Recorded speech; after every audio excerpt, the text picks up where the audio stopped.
Mimi nasema ya kwamba wakati nilijua kuomba nilifurahia sana. Kitambo ndio mtu asamehewe dhambi, alikuwa anaenda anachukua a lamb without blemish, anapelekea priest anaichinja, and then anaingia in the holy of holies, anaenda kuomba Mungu, anakuombea msamaha wewe na familia yako. But kile Jesus alikuja kufanya, alikuja akakufa so that we have connection mimi na Mungu. Si lazima nipitie kwa priest. Bwana Yesu asifiwe. Kwa majina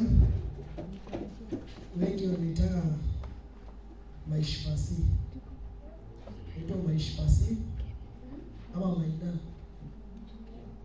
Maishpasi ama Maina ama majina yangu ni Joyful Maina. Na nimeokoka, Yesu ni Bwana. Sina bibi.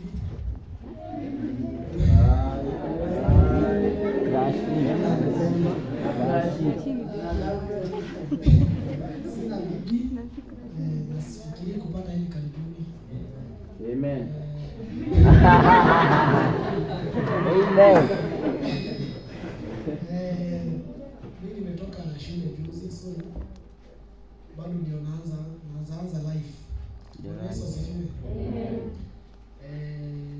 Na sijapata mtu ama kitu cha kutenganisha na huyu Yesu.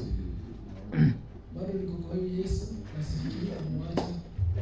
Na sio ni kama nafikiria hivi karibuni. Yesu asifiwe. Backbenchers. Yesu asifiwe. Amen. Ndio nimezoea ninyi msemaji wewe. Amen.